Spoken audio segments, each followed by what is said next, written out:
Hi YouTube, it's late here on Sunday night, but I realized there's a third video I really have to make. I want to give you all an update about this 1978 Fuji S10-S 12-speed road bike that I purchased for 40 bucks back in December of last year. The first few hundred miles I rode it, I thought it was okay. I didn't think it was really anything special. I was a lot more enamored at that point of the not Fuji, Peugeot P8 that I talked about in a previous video. But since then, I've really come to love this bike. I fit it like a glove. It fits me like a glove. I've just really enjoyed riding it. I can ride this thing 30, 40, 50 miles and not get sore at all because I've made it fit properly.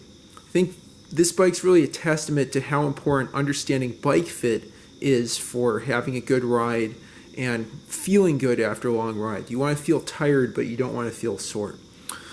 So just to give a quick review, it's a 12-speed bike. It has a double-butted 1020 high-tensile frame. It's not, some kind of fancy steel or anything. It's got very nice, reliable Sugino and Suntour components in the crankset. And not the crankset, in the drivetrain. The crankset is a Sugino Super Maxi, I think 5240, and something like a 28 or 3013 rear 6-speed freewheel. It's got Suntour VGT derailleur. And I just want to point out, all these touches of a high-end bike. You have forged dropouts, integrated derailleur hanger, sealed bearings in the hubs, which makes working on this a lot easier. I've repacked the bomb bracket with red Lucas red and tacky grease, but I should probably use marine grease. I'll talk about that in future videos. Anyway, it's not like a really complicated bike, but it has some nice touches. It's got these ratcheting shift levers that are wonderful.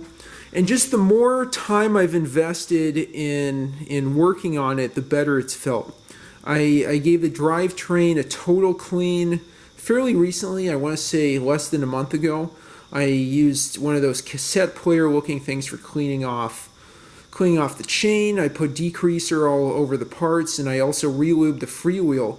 And it was night and day riding this thing after doing all that compared with before.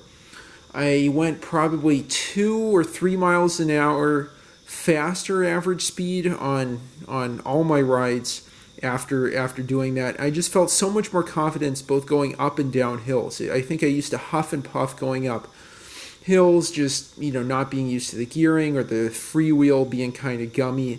And after that, there's just a lot less struggle going up hills and a lot more confidence going down hills. Another thing I did, I think since the last video, is I replaced the tires with Panaracer Pacellas.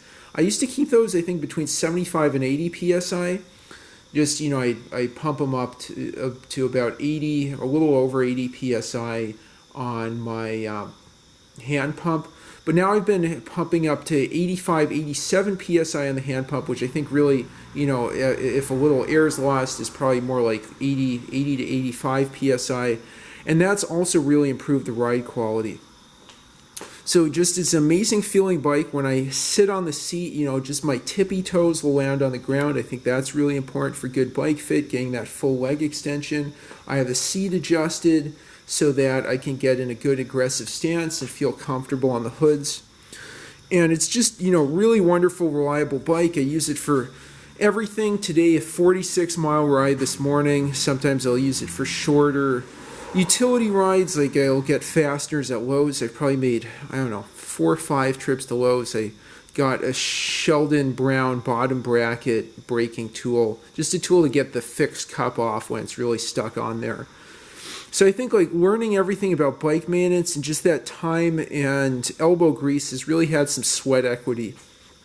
I've ridden this bike 896 miles now. I can't wait until I hit 1,000. I've recently passed 1,000 on that Panasonic Sport LX Mixty. I'll make another video about that probably tomorrow. But anyway, thanks for watching. Let me know if you have another lovely Fuji road bike, and tell me about your riding experiences on it and also working on it. I'm just curious if others have had the same experience. This has been a real sleeper. I think it's the best $40 I spent. I've gotten other nice bikes for $50, so those are the best $50 I've spent.